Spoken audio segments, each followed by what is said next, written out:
14:15. If you love me, keep my commandments.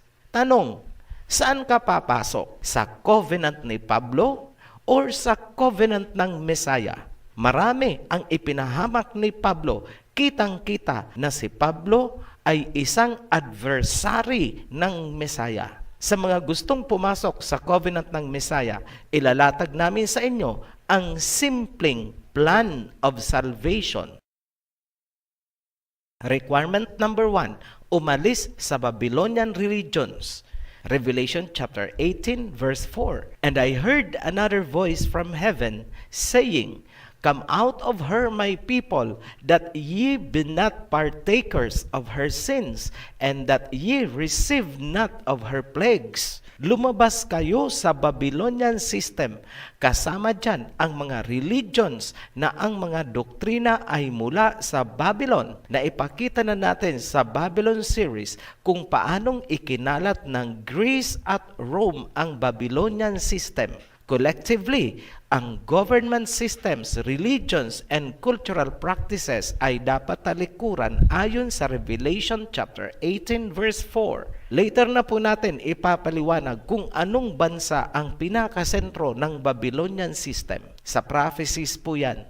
Requirement number 2, tanggapin nyo ang seal ng Ama at ng Messiah. Revelation chapter 7 verse 2. Then I saw another angel coming up from the east, having the seal of the living Elohim. He called out in a loud voice to the 4 angels who had been given power to harm the land and the sea. Do not harm the land or the sea or the trees until we put a seal on the foreheads of the servants of our Elohim. Lumutang ang isang anghel mula sa silangan, taglay niya ang seal o tatak ng totoo at buhay na Elohim. Siya ay sumigaw sa 4 na anghel. Huwag sisirain ang lupain at karagatan hanggang matapos namin ang pagtatatak sa foreheads ng mga pinili until we have sealed the servants. May mga kasamahan po ang anghel na ito. Ngayon, ano ang tatak na ilalagay ng anghel sa foreheads ng mga servants?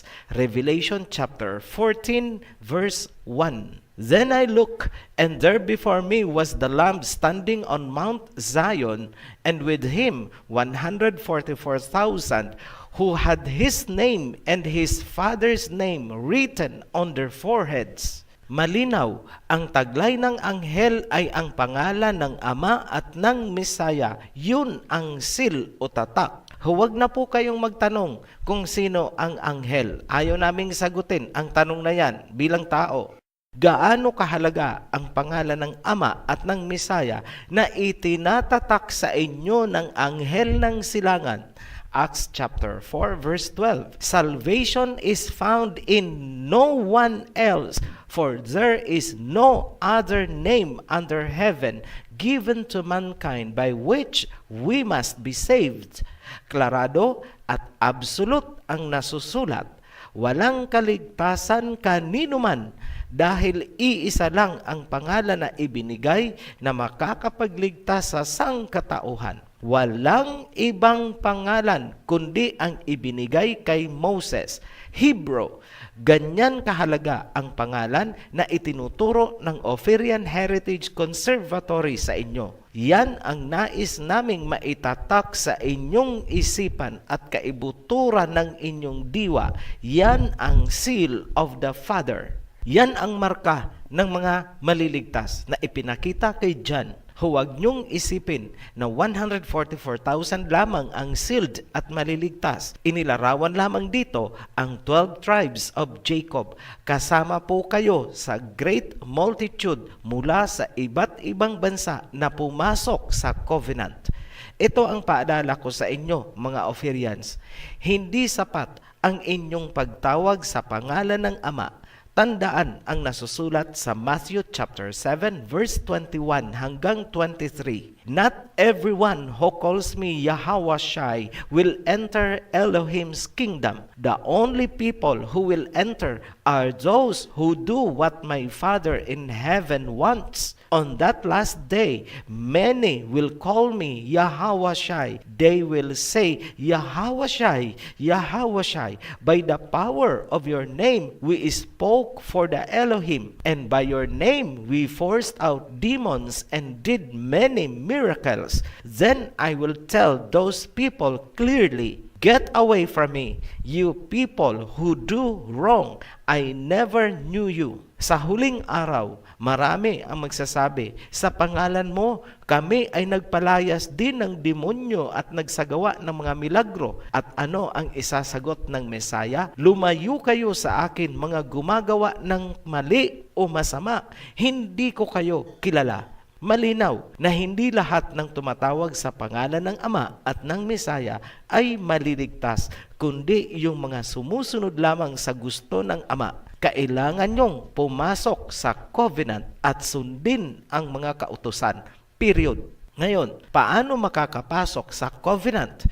Yan ang requirement number 3, pagpapasakop sa covenant of salvation. Basahin natin 1 Peter chapter 3 verse 20 hanggang 21. To those who were disobedient long ago, when Elohim waited patiently in the days of Noah while the ark was being built, in it only a few people, 8 in all, were saved through water. And this water symbolizes baptism that now saves you also, not the removal of dirt from the body, but the pledge of clear conscience towards Elohim. It saves you by the resurrection of Yahawashai. Maliwanag na ang bautismo ay isang pledge na pakikipagrelasyon o pakikipag-covenant sa Elohim. Hindi po pagpapamember sa anumang relihiyon o sekta. Ulitin namin, ang bautismo ay isang pledge sa Elohim at hindi sa isang relihiyon or sekta. Nasusulat, Luke chapter 17 verse 26 to 27. Just as it was in the days of Noah, so also will it be in the days of the Son of Man. People were eating, drinking, marrying, and being given in marriage up to the day Noah entered the ark. Then the flood came and destroyed them all. Ang Noah's Ark ay sumisimbolo sa Ark of the Covenant. Naligtas ang pamilya ni Noah dahil pumasok sila sa Ark. Ganun din kayo. Maliligtas kayo kapag pumasok kayo sa covenant sa pamamagitan ng bautismo. Yan ang analogy. Straightforward, bautismo sa tunay na pangalan ng Ama at ng Mesaya at Holy Spirit ang paraan upang makapasok sa covenant. Huwag po kayong maniniwala sa mga bulaang tagapagturo na nagsasabing wala na ang covenant. Steady po ang covenant.